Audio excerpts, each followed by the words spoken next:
With what seems like an imminent release of the Nintendo Switch 2, I've seen a lot of people speculating online about its specs and performance, and it got me thinking. We don't even know the true limits of the original Nintendo Switch's hardware. You guys really seem to like my Switch Pro video, but some of you guys in the comments raised some really interesting points. After doing a little bit of research, I realized that had I started with a Switch OLED, I could have pushed things even further. So today, we are going to find the limits of the current gen hardware and create the ultimate Nintendo Switch OLED.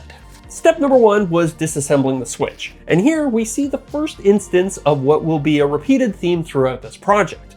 Namely, that Nintendo doesn't want you doing this and will try to stop you at every turn. Their first roadblock was just using their own proprietary security hardware to bolt the Switch together. Luckily, my iFixit kit included everything I needed here to get the job done. If you want to get one for yourself, I'll include a link to it, along with all the other tools and materials I've used throughout this project down in the video description. So why is the Switch OLED so much better than the launch Switch? Well, after the security disaster of the original Switch, Nintendo revised their hardware to beef up security. And at the same time, they also quietly upgraded the CPU and GPU. Now, Nintendo being Nintendo, they didn't use this additional horsepower to give us gamers more frames or faster load times, but rather they detuned these new chips in order to deliver better battery life. And that means that there is a lot of hidden potential locked away inside of these newer systems. But before we can unlock it, we have to defeat that newer upgraded security. And for that, we are going to need a mod chip. Now that we have the Switch stripped down to just the motherboard, we are ready to install the mod chip, but I gotta warn you guys, this next part is going to be pretty tricky and not for the faint of heart. And in fact, in order to go any further, we're gonna need a little bit of technological assistance. That's right, it's time for my new favorite tool, the digital microscope. In order to break into Nintendo's walled garden, we're going to need to connect our mod chip to some very small contacts on the motherboard. But actually, before we can do that, we have to defeat some rather low-tech security measures. Nintendo puts these metal covers over their most vulnerable chips to try and keep people like us out. But with the head of a pin, you can very carefully pry them off. And then, with some small side cutters, you can make room for some of the new cable runs. Now, I won't go into too much detail here, as this isn't a mod chip installation tutorial, but what I'm doing is tapping into data lines so that our new mod chip can deliver a software payload that will then bypass Nintendo's new security measures. And if everything goes according to plan, this will allow us to run all sorts of homebrew software. Most of these data lines are available on the surface, but this one specific line is embedded inside the PCB. And I had to use the head of a pin to expose it. That part really freaked me out, and all told, this was probably the hardest micro soldering job I've ever attempted, and definitely not something that I would recommend to beginners. To make matters worse, the only way to test my connections was to reassemble the Switch and try to turn it on. While I was reassembling it, I applied some upgraded thermal paste and a brand new thermal pad to the RAM chips. This will link the Switch's memory to the overall cooling system and hopefully allow for some big performance gains. But I'm getting a bit ahead of myself. For now, let's see if it even boots up. If this turns on right now, I will be very happy. Oh, okay, one light came on. That's a good sign. Hey, no SD card, all right. It actually worked. Wow, that's kind of nerve-wracking. Okay, let's put this thing back together and do a few cooling upgrades along the way. The biggest risk when pushing any electronics hardware to its limit is that you'll end up overheating it. And the Nintendo Switch is especially challenging in this regard because of its tight packaging. There's just not enough room inside of it to add more fans or heat sinks. So that means we're gonna have to think outside the box a little bit. As I reassembled the Switch, I added layer after layer of thermal interface. The idea here is to create an unbroken chain between the heat generating components inside the Switch and the outside world, which is fine in theory, except for the last piece of the chain.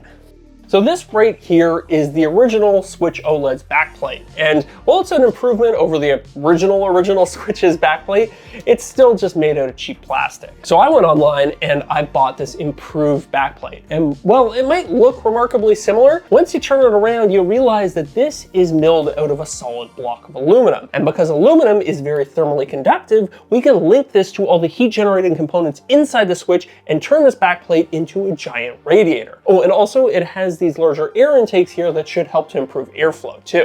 After salvaging a few smaller parts from the OG backplate and then transplanting them onto the new backplate, I installed one last layer of thermal pads. I now effectively had a Switch with an extremely overspec'd heatsink.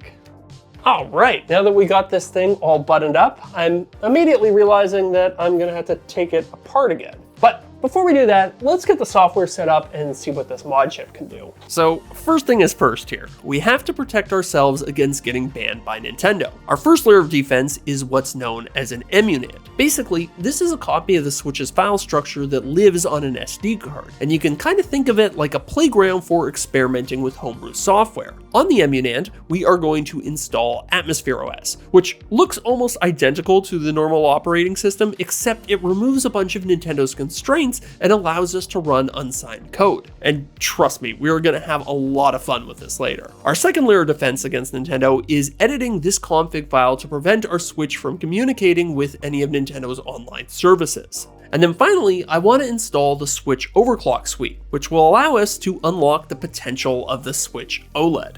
Or at least eventually it will. When you first get it, the only overclocks available to you are very conservative. In order to unlock the true potential of your Switch, you have to download this loader.kip file, upload it to an online configuration tool, and then dial in your settings. So, with a little bit of experimentation, I found the limits of this particular Switch. And yeah, they are pretty crazy. We'll do some benchmarking and testing later, but for now, I need to solve a new problem that I've just created. An overclock Switch is going to consume a lot more power, and thus it's gonna kill the battery life of our poor little Switch here. So how are we gonna fix that? Well, with a bigger battery, of course. Or actually, rather, it's more like 2 batteries. So this actually ended up being the hardest part of the whole project, and I almost ended up writing it off entirely, but in the end, I pushed through and I actually learned a ton of stuff along the way. Just like with the cooling upgrades, packaging is the first of many challenges that I had to overcome here. Inside the Switch, there isn't enough room for 2 factory batteries, but there is enough room for 2 batteries from a defunct Chinese cell phone manufacturer. And as you can see, I actually got 6, which we'll discuss more in a second. These batteries have a slightly smaller capacity, but they're also physically much thinner. So after a little bit of trimming of the RF shielding and a tiny bit of the midframe, 2 of them should just fit inside of the Switch. Our next challenge is going to be getting these batteries to play nicely with their new hardware. First, I had to remove the stock battery management system. This PCB is responsible for keeping the battery from overheating, overcharging, and over discharging. But it also expects the battery to be connected to some very specific hardware. And if it isn't, the BMS will shut down the party. To get around that, I got these generic BMS boards to replace them. That way the batteries are still protected, but are much more compliant for modding. And then I hit a new roadblock. My solder wouldn't stick to the terminals of these batteries. As it turns out, soldering to battery tabs requires a very specialized type of solder and flux. So a couple days later, this stuff showed up in the mail and allowed me to make those connections. Now, soldering to battery tabs is a delicate affair. Even with the right solder and flux, you want to do things as quickly as possible so you don't transmit much heat into the battery packs. Having a large soldering tip with a lot of thermal mass will really help here. Eventually, with a bit of practice, I got all 6 cells connected. However, a bit of testing quickly revealed that my BMS boards weren't outputting the correct voltage. At first, I thought I had damaged them or maybe done something wrong, but after a bit of research online, I realized that there may have been a manufacturing defect with these specific boards. To fix it, I had to short these 2 pairs of contacts with some short bits of wire. And after that, they actually started functioning as intended.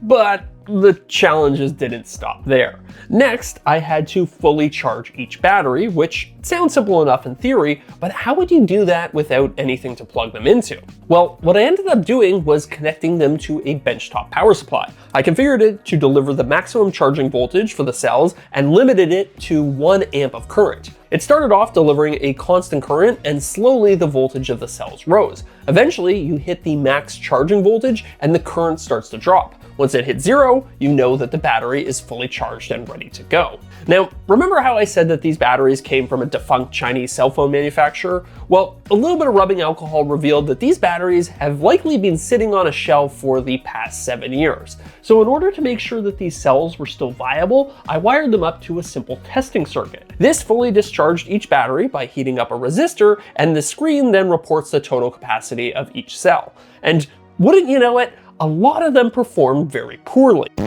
Ugh, okay, so 6 batteries later, and I have yet to find one that has anything close to the stated amp hour rating. This one's the closest at 2.9. So I actually ordered, where'd it go?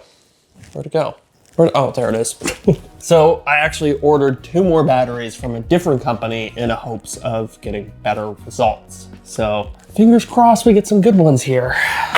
Thankfully, after a bit more testing, I actually got one decently performing battery. When combined with the best performing battery of the last batch, I should end up with a total capacity that's about 50% higher than the stock Switch battery. And speaking of the factory battery, the next thing I did was harvest the factory BMS board. By carefully scraping off this protective coating, I revealed these 4 contacts where I could then connect my new cells. With that last little bit of soldering taken care of, I covered everything in electrically insulating tape, plugged in the battery, and prayed it would work.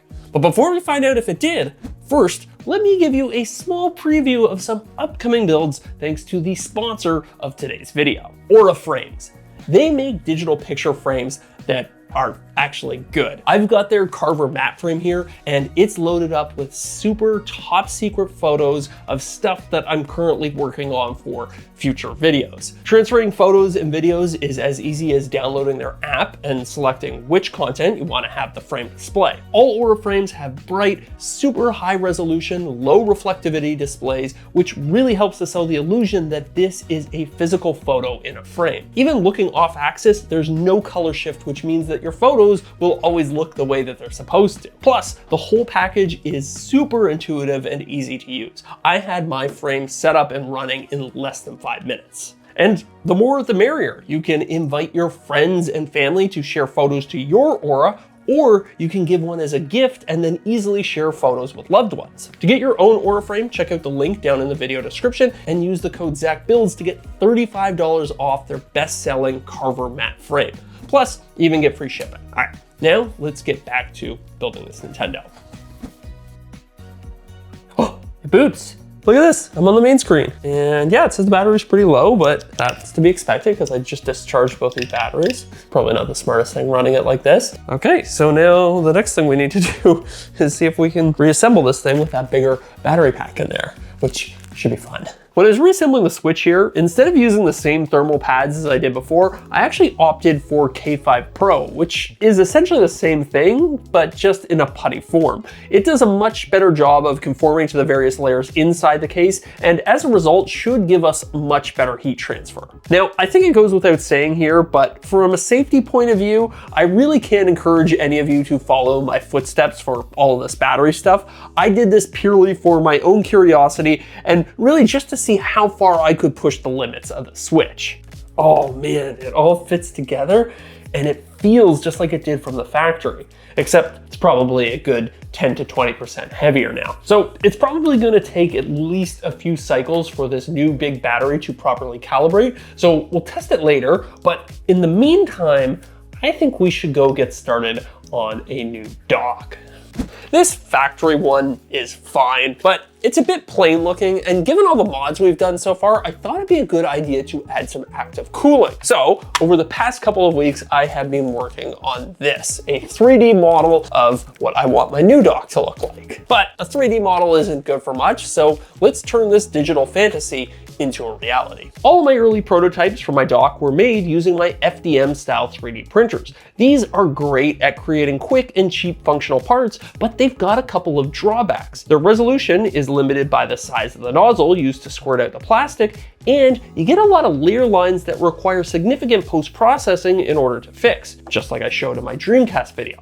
So I decided to go another route for my finished parts. For these, I brought my SLA or resin style 3D printer out of retirement. This style of printer uses an extremely high resolution LCD screen to expose layer after layer of UV sensitive resin. The result is extremely detailed parts that grow out of the tank and have very minimal printing artifacts. They're also super strong because they're printed at 100% infill. But like so many other things in life, there's a trade-off here as well. These prints generally take longer, they require an alcohol bath to remove any excess resin, you have to pry off the supports, and finally, all the parts have to take a trip through the disco box to make sure they're 100% cured. But I think the results speak for themselves. When you compare an SLA print to an FDM print, well, smooth features are actually smooth, there's a lot more detail, and overall they just look and feel a lot more high quality. Now, we will still have to do a little bit of post-processing on these prints, but before we do that, I think we should head to the shop and make the other two parts of this dock.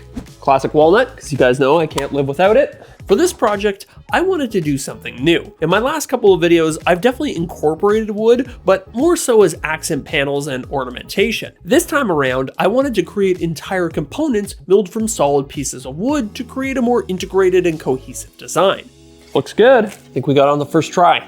The first round of milling left me with perfectly functional parts, but I also wanted to do a little bit of branding, so I fed one of the pieces back into the CNC. Given all the changes we've made so far, I thought the moniker of OLED Pro was fitting here. Obviously, Nintendo is very protective of their trademark, so I made sure to use a font that was not the same as the original, and I also inverted the Switch's logo to make it even more clear that this is just parody. To really make the letters pop, I filled them in with a black stain, sanded off the excess spillover, and then sealed the walnut with an oil rub finish. Then it was time to do that minimal post-processing on the 3D printed parts that I promised you earlier. First, I removed all the little goosebumps left over from the sports, and then I sprayed on a few coats of what was labeled as flat black paint, but is very clearly satin or gloss black. Come on, Krylon, get your shit together. All right, so now that we have all of our pieces finished, we are almost ready to start putting everything together. But first, we have to harvest a couple of pieces out of the original Switch dock. The first one we need is the PCB. Now this handles charging and video output when the Switch is plugged into the dock. The other thing we're gonna need is what I like to call the springboard, but it's basically just a little PCB with a USB-C port on it that allows the Switch to connect to the PCB. Oh, and then,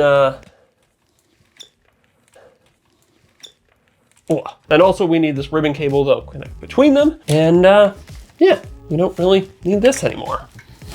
I feel like this is probably a good time to point out that if any of you guys at home want to make your own turbocharged dock, there will be a link to the 3D print files down in the video description.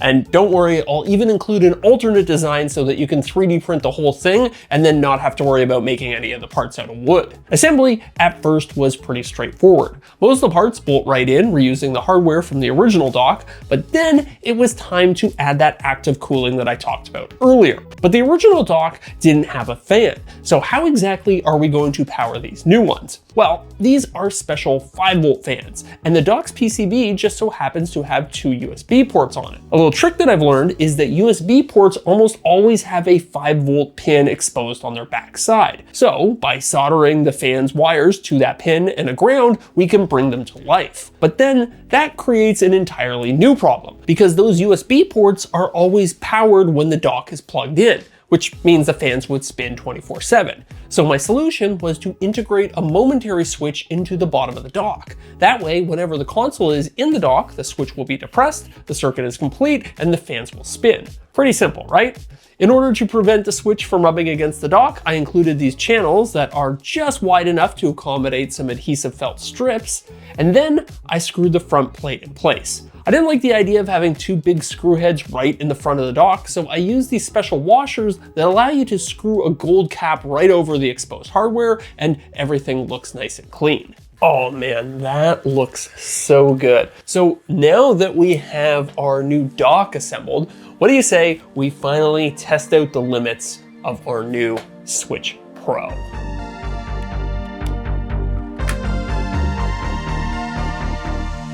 Oh yeah, so I didn't mention this earlier, but one of the cool things about hacking your Switch is that you can run custom themes on it. So I actually created my own custom Switch OLED Pro theme. Anyways, first, let's start with the overclock, because like I said before, it's pretty crazy. On the Switch, you have 3 key clock speeds that you need to worry about, and they actually change depending on how you're using it. So here are the stock clock speeds in both handheld and docked mode, and now onto the overclock. My Switch Pro here can do just shy of 2.4 gigahertz on the CPU, 1.1 gigahertz on the GPU, and 2.4 gigahertz on the RAM. And as a fun point of comparison, here are the maximum clock speeds that I was able to achieve on my hacked launch Switch. Also, I think I should point out that with a hack Switch, you can run whatever clock speed you like, regardless of whether it's in handheld mode or in a dock. That being said, a word of caution, pushing these higher clock speeds can really stress the power delivery system of the Switch, and you may end up decreasing its lifespan. So I probably wouldn't max everything out all at once. Moving right along, while I was in there tinkering with the clock speeds, I also took the opportunity to undervolt the system as well. This is a bit in the weeds, but long story short, by ever so slightly decreasing the voltage that's supplied to the CPU and the GPU, you can actually get those components to run cooler and to consume less energy, which at least partially offsets the added stress of my new overclock. So all of that is great, but what kind of difference does it actually make in games? Well, it's a great question, so why don't we boot up Tears of the Kingdom and find out. This game is notoriously hard to run for the Switch, and it's not uncommon to see frame rates that drop down into the low 20s. With our new overclock profile though, it's running at a locked 30 frames per second, which isn't really that impressive, is it? Why go to all of that effort for just a small increase in frame rates? Well, the problem is a lot of Switch games are locked at 30 FPS, so no matter how much horsepower you have, you can't exceed that limit. Or at least that's what I would be saying if this wasn't a hack Switch. As it turns out, we can use a program called FPS Locker to remove that 30 FPS cap. And as you can see, it's now pretty close to pulling off a locked 60 FPS, which is honestly insane. You're basically doubling the factory performance, and you also get a significant boost to load times. That being said, running 60 FPS in Tears of the Kingdom kind of breaks the game. You're basically doing everything at double speed. But the nice thing about the Switch OC suite is that you can configure different overclocks for different games. So for Tears of the Kingdom, I'd keep it locked at 30 FPS and then use a more conservative overclock profile to ensure that I don't get any performance drops while still maintaining decent battery life. And speaking of battery life, let's talk about how our new big battery fares. If I were to run the Switch at its stock volts and clock speeds, I'd get about 50% more battery life out of it. So in the range of 6 to 8 hours playing Tears of the Kingdom. With my balls to the wall 60 FPS overclock profile, it's probably more like 2 to 3 hours, which is admittedly a big hit, but again, you can configure your own power profiles anywhere in between. So with that more conservative overclock, it'll do 6 hours all day long while still making the game a lot more playable. I could even configure my own super battery saver mode if I wanted to, and maybe eke out 9 hours with a little bit of undervolting magic. And in case you were worried about my crazy overclock damaging the Switch through excess heat, well, I wouldn't. It's honestly just fine. In the dock, we are sitting at a comfortable 40 degrees, and even in handheld, the temps don't really get much higher than 50. Some other bonus features of having a hack Switch are the ability to rip your games right onto the system. That way you don't have to physically switch cartridges in order to play different games. You can also run emulators for a huge array of retro consoles, and then this last one might just be my favorite. With the help of a little program called Moonlight, I can actually stream games from my PC. So as long as I'm at home or somewhere with really good Wi-Fi, I can play high-end AAA PC games on my Switch, which basically makes this thing a better version of the PlayStation Portal. So that's all the good stuff. Now, let's talk about how we could have made it even better in the post-mortem analysis. This is an aesthetic thing, but I probably should have ordered a black rear cover to go with my whole black and white color scheme. I think I probably thought this was white when I ordered it. Next up, the fans in the dock will run anytime that the switch is plugged in, even if it's just for charging. Ideally, they'd be connected to a temperature sensor, and then they'd only kick on when they're actually needed. And then lastly, the fans are a tiny bit loud, and I think that's due to the relatively restricted airflow of the dock. I bet if I spent just a bit more time really dialing in these air ducts, I could get the airflow to be a bit less turbulent and thus a little bit quieter. That's it for this one. Check out the 3D print files for this project if you want to make your own custom dock at home. And I will see you guys in the next video. Peace.